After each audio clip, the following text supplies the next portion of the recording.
আজিৰ ভিডিঅ'ত আমি ক্লাছ 10ত থকা চেপ্টাৰ 7 কোঅৰ্ডিনেট জ্যামিতি স্থানাঙ্ক জ্যামিতিৰ এক্সাৰসাইজ 7.2 ৰ 8 নম্বৰ কুৱেশ্যনৰ পৰা আলোচনা কৰিম। 8 নম্বৰ কুৱেশ্যনটো হৈছে যদি a আৰু b বিন্দু স্থানাঙ্ক ক্ৰমে -2 আৰু 2 4 তেন্তে p বিন্দুৰ স্থানাঙ্ক নিৰ্ণয় কৰা যাতে ap = 3/7 ab আৰু p বিন্দু ab ৰেখাখণ্ডৰ ওপৰত থাকে। এছাচোন এতিয়া আমি ইয়াত এটা a b a কিমান দিয়া আছে আমাৰ -2 b কিমান দিয়া আছে 2 4 আৰু কি কৈছে p বিন্দুটো আমি কাৰ a b ৰেখাৰ ওপৰত থাকে ইয়াত আছে বা যিখিনি এটা কিবা ৰেখাৰ মাজত আছে ওপৰত আছে আৰু ইয়াক আমি x y বুলি লৈছো। এতিয়া এইটো হৈছে আমাৰ এটা বিভাজন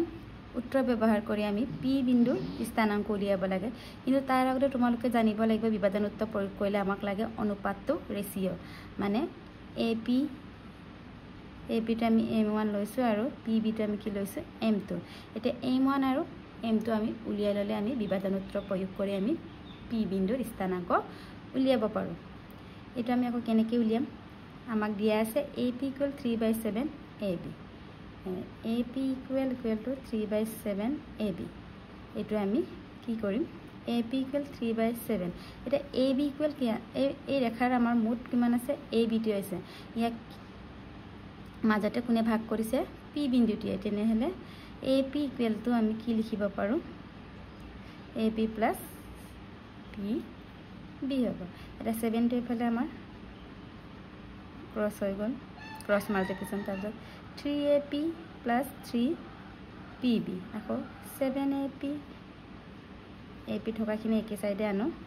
3pb 7 - 3 4ap 3pb। এটা আমি অনুপাতত লিখিম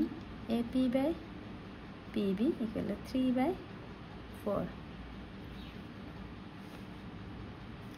ইমান পালো আমি ap অনুপাত pb = 3:4। তে ap টো আমি কি লৈছিলো আমি m1 লৈছিলো, আকৌ pb টো আমি m2 লৈছিলো, তেনেহলে 3:4 আমি m1 আৰু m2 ৰ মানটো আমি পালো। এটা আমি p বিন্দুৰ স্থানাঙ্ক আমি বিভাজন উত্তৰ প্ৰয়োগ কৰি উলিয়াম। আকৌ আমাক কি দিয়া আছে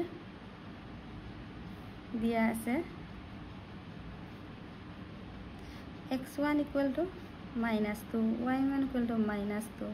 x2 = 2 আৰু y2 = -4 দিয়া আছে আমাৰ। এতিয়া আমি বিভাজন উত্তৰটো প্ৰয়োগ কৰিব পাৰো। এতিয়া p বিন্দুৰ স্থানাঙ্ক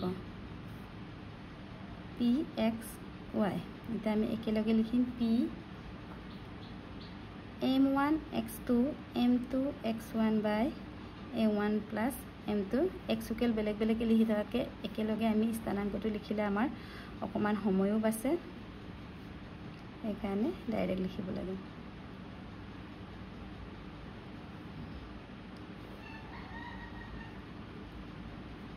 ডাইৰেক্ট তেনেকৈ স্থানাঙ্ক উলিয়া বুলি কয় গোটেইখিনি মান দিয়া থাকিলে এইটো ডাইৰেক্ট কৰিব পাৰে, যদি আমি বেলেগকৈ অনুপাত উলিয়া বুলি ক'লে আমি সেপাৰেটকৈ আমি কৰি থাকিব লাগে। এতিয়া আমি মানখিনি বহাই দিম। m1 কিমান পাইছিলোঁ আমি 3, x2 কিমান পাইছিলোঁ 2, আকৌ m2 কিমান আছিলে 4, x1 কিমান পাইছিলে আমি -2, আকৌ 3 + 4, আকৌ m1 আমাৰ কিমান আছিলে 3, y2 আমাৰ কিমান -4, আকৌ m2 কিমান আমাৰ 4, y1 কিমান -2, 3 + 4 এতিয়া আমাৰ কিমান হ'ব 3 * 2 = 6 প্লাছ মাইনাছ -4 * 2 = 8 3 + 4 7 3 * 4 = -12 প্লাছ মাইনাছ -4 * 2 = 8/7। এনেহলে আমি কিমান পালো 6 - 8 -2/7 আকৌ -4 -8 -20/7। আকৌ p বিন্দুৰ স্থানাঙ্ক উলিয়াব পাৰো। এতেকে p বিন্দুৰ স্থানাঙ্ক কিমান পালো আমি -2/7 -20/7। এতিয়া নেক্সট আমি 9 নম্বৰ কুৱেশ্যনটো চাওঁ। এতিয়া আমাৰ 9 নম্বৰ কুৱেশ্যনটো হৈছে a -2 2 আৰু b 2 8 বিন্দু সংযোগী ৰেখাখণ্ডক 4টা সমান ভাগত ভাগ কৰা বিন্দুকেইটাৰ স্থানাংক উলিয়া আগৰ ভিডিঅ'ত আমি কেইটা ভাগত ভাগ কৰি দেখাইছিল আমি 3টা ভাগত এতিয়া আমি 4টা ভাগটো কেনেকৈ কৰিম এটা পদ্ধতি প্ৰথম আমি a b টো লিখিলা a b কিমান -2 আকৌ b টো আমাৰ কিমান 2 8 ইয়াক 4টা সমান ভাগত বুলি কৈছে তেনেহলে এটো আমাৰ প্ৰথম এটো ইয়াৰ পৰা এটো প্ৰথম b টো ইয়াৰ পৰা প্ৰথম তেনেহলে 4টা ভাগত 1 1 2 3 4 কিমান দিম আমি এটো c d e দিছো আমি এই c d e ৰ আমাৰ স্থানাংক উলিয়াব লাগে এটা 4টা ভাগ হৈছে নে 1 2 3 4 চোৱা 1 2 3 4 তেন্তে ac মান cd de মান ab মানে কিমান ac মান cd আকৌ de সমান eb আমাৰ 4টা ভাগত ভাগ কৰা হৈছে এই ভাগ কৰা আমাৰ এই 4টা বিন্দু কেটা 4টা মানে আমাৰ a আৰু b টো আমি অলৰেডি পালোয়ে মানে ভাগ কৰা এই c d e বিন্দুৰ স্থানাংকটো আমি উলিয়াব লাগে কেনেকৈ উলিয়াম আমাৰ এটা প্ৰথম এটো আমাৰ সম মাজত আছে বিভাজনৰ উত্তৰ প্ৰয়োগ কৰিব লাগিব কিন্তু তাৰ আগতে আমাক কি লাগিব অনুপাতটো লাগিব তেন্তে c বিন্দুৰ স্থানাংক উলিয়াতে অনুপাতটো কিমান হ'ব a ৰ পৰা c লৈ কিমান গৈছে আমাৰ 1 আকৌ b ৰ পৰা কিমান স্থাপ গৈছে 1 2 3 তেন্তে c বিন্দু 1:3 অনুপাতত c বিন্দুৱে a b ভাগ কৰিছে এটা কেনেকৈ লিখিম c বিন্দুৱে a b 1:3 অনুপাতত ভাগ কৰিছে ঠিক তেনেকৈ d টো চোৱা d টো আমাৰ কি হৈছে ইয়াৰ পৰা আমাৰ 1 2 আকৌ b ৰ পৰা আহিলে 1 2 সমান সমান পইচা আৰু চোৱাচোন ইয়াত 5টা আমাৰ বিন্দু আছে d টো আমাৰ মাজত আছে তেনেহলে মাজত হলে আমাৰ কি পৰিব এটো মধ্য বিন্দুৰ ফৰ্মুলাটো পৰিব আকৌ ই বিন্দুৰ স্থানাংক উলাতে চোৱাচোন a ৰ পৰা কেইটা স্থাপ গৈছে 1 2 3 3 আৰু b ৰ পৰা ই লৈ কিমান একবাৰ আহিছে তেনেহলে আমাৰ অনুপাতটো কি 3:1 হ'ব এতিয়া আমি প্ৰত্যেকৰে এতিয়া বিন্দুৰ স্থানাংক উলিয়াম আমাৰ ইয়াত x1 x2 y1 y2 দিয়া আছে অনুপাতটো পালো আমি তেনেহলে c বিন্দুৰ স্থানাংকটো কেনেকৈ উলিয়াম ডাইৰেক্ট এটো আমি লিখি পিনে এনেকৈ কৰিব পাৰো কি আছিল m1 x2 m2 x1 by m1 plus m2 আকৌ কমা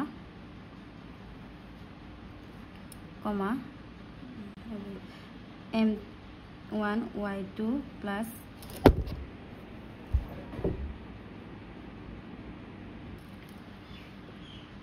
m1 y2 m2 y1 by m1 plus m2 এটা আমি বেলেগখিনি বহাই দিম c m1 আমাৰ কিমান আছে 1 x2 আমাৰ কিমান আছে x2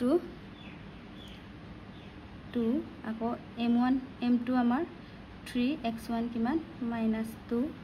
আকৌ 1 plus 3 আকৌ m1 আমাৰ 1 y2 আমাৰ 8 m2 3 y1 আমাৰ 2 1 plus 3 the c 2 1 jar 2 plus minus 3 2 jar 6 1 plus 3 4 8 আকৌ 3 2 jar 6 1 plus 3 4 আকৌ c 2 minus 6 minus 4 by 4 8 plus 6 14 by 4 এটা আমি ক্যান্সেল কৰিলে আমাৰ কিমান পাওঁ -1 আকৌ এটো 7 2 7 by 2 আমি এটা c বিন্দুৰ স্থানাংক কি পালো -1 7 by 2 আকৌ এটা আমি d বিন্দুৰ স্থানাংক উলিয়া d বিন্দুটো আমাৰ মাজত পৰিছে মাজত পৰাৰ লগে লগে আমি মধ্য বিন্দু d ৰ স্থানাংক উলাইতে আমি মধ্য বিন্দুৰ উত্তৰটো ব্যৱহাৰ কৰিব লাগে এতিয়া আমাৰ ই বিন্দুটো ab কি 3:1 অনুপাতত ভাগ কৰে এৰ পৰা আমাৰ ই লয় 1 2 3 টাইম গৈছে b ৰ পৰা আমাৰ 1 টাইম গৈছে আৰু ই বিন্দুটো ab আমাক 3:1 অনুপাতত ভাগ কৰে তাৰপিছত আমি বিভাজনৰ উত্তৰ প্ৰয়োগ কৰি ইয়াৰ মানখিনি বহাই ক্যালকুলেশন কৰা হৈছে এতিয়া আমি c d e বিন্দুৰ স্থানাংক পালোঁ লিখি দিয়া চি বিন্দুৰ স্থানাংক কি -1 7/2 ডি বিন্দুৰ স্থানাংক কিমান পালোঁ 0,5 আৰু ই বিন্দুৰ স্থানাংক কিমান 1,13/2 এইটোৱে আমাৰ উলিয়াব লগা এনসাৰ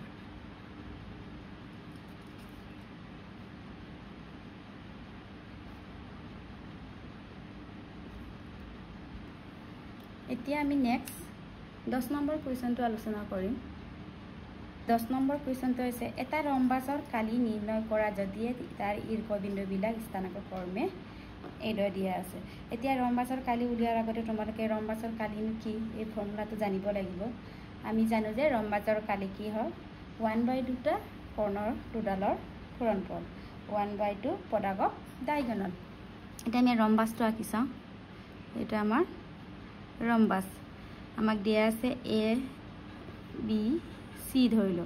আকৌ ইহঁতৰ ঈৰ্ষবিন্দুবিলাক দিয়া আছে স্থানাংকবোৰ এ কিমান 30 বি 45 সি -1 4 দি আমাৰ -2 -1 কিন্তু আমাক কি কৈছে আমি কি জানো ৰম্বাসৰ কালি 1/2 কৰ্ণ দুডালৰ পূৰণফল মানে পদাকক ডায়াগোনাল কৰ্ণ দুডাল কোনটো আমাৰ এ সি আৰু বি ডি তেনেহলে আমি ইয়াত একো বিভাজনৰ উত্তৰ প্ৰয়োগ কৰিব নালাগে এই লেসনত থাকিলেও এটো এ সি মানে কি আছিল আমাৰ দূৰত্ব উত্তৰ ব্যৱহাৰ কৰিব লাগে বা বি ডি বুলি দেখাৰ লগে লগে আমি দূৰত্ব উত্তৰ ব্যৱহাৰ কৰি আমি ৰম্বাসৰ কালি উলিয়াব পাৰোঁ এতিয়া আমি প্ৰথমে উলিয়াম আমি ধৰো ঈৰ্ষবিন্দু কেইটা কি লৈছো আমি এ 30 বি 45 সি -1 4 দি -2 -1 এতিয়া আমি যেটো প্ৰয়োজন তাকে উলিয়াম আমি এ সি উলিয়াম এ সি বুলি দেখাৰ লগে লগে আমি কি আহিব আমাৰ দূৰত্ব উত্তৰটো কি আছিল আমাৰ √এ সি কোনটো এটো 3 -1 টো কি হ'ব প্লাস আকৌ 0 -4 স্কয়াৰ আৰু এবাৰ লিখি দিছো মই দূৰত্ব উত্তৰটো ইয়াত মনত ৰাখি যাবগে তোমালোকৰ x1 - x2 whole square y1 - y2 whole square এটো আছিল ইয়াত আমি বহাইছো ইয়াত এটা কিমান পালো 3 + 1 4 স্কয়াৰ -4 0 -4 -4 স্কয়াৰ কিমান হ'ব 4 * 16 4 - 4 16 কিমান হ'ব 16 16 32 32 টো আমি কি লিখিব পাৰো আকৌ 16 * 2 আকৌ 16 ৰ স্কয়াৰ ৰুট বৰ্গমূল 4 √2 আমাৰ ওলালে নেক্সট তেনেকৈ আমি কোনটো লিয়াম বিডি এতিয়া আমাৰ বিডি কিমান হ'ব আমাৰ বিডি ডায়াগোনালটো 4 ইয়াৰ মাইনাস থাকিলে কি হয় +2 হোল স্কয়াৰ আকৌ 5 - 2 আকৌ +1 হ'ব স্কয়াৰ কিমান হ'ব 4 + 2 6 স্কয়াৰ 5 + 1 6 স্কয়াৰ কিমান হ'ল আমাৰ 6 স্কয়াৰ 36 আকৌ 6 স্কয়াৰ 36 কিমান হ'ল 36 36 আমাৰ 72 আকৌ 72 টো আমি কি কৰিব পাৰো 36 * 2 কৰো এটা 36 ৰ আমাৰ কি হয় বৰ্গমূল 6 আকৌ এটো আমাৰ 2 হয় এতিয়া আমাক কি প্ৰয়োজন আছিল এ সি দূৰত্ব আৰু বি ডি দূৰত্ব আমি পাই গলে এতিয়া আমি উলিয়াম এতেকে ৰম্বাসৰ কালি কি আছিল আমাৰ 1/2 কৰ্ণ দুডালৰ পূৰণফল এটো তোমালোকে মনত ৰাখিবা কৰ্ণ দুডাল কোনটো আছিল আমাৰ এ সি * বি ডি এটা এ সিৰ মান বহাম কিমান আমাৰ 4 √2 বি ডিৰ মান কিমান 6 √2 এটা 1/2 4 6 * 24 আকৌ √2 কিমান হয় আমাৰ 2 আৰু 2 কেনসেল 24 আমি কিমান পালো ৰম্বাসৰ কাল 24 এতেকে ৰম্বাসৰ কালি আমি কি পালো 24 আমাৰ কালি এটা বৰ্গ এককত থাকে ইয়া সেন্টিমিটাৰ মিটাৰ নাই এখানে আমি কি লিখিম বৰ্গ একক এটো আমাৰ ফাইনাল এনসাৰ ইয়াৰ পিছৰখিনি মই নেক্সট ভিডিঅ'ত আলোচনা কৰিম। আৰু এবাৰ চাই লোৱা কেনেদৰে কৰা হৈছে।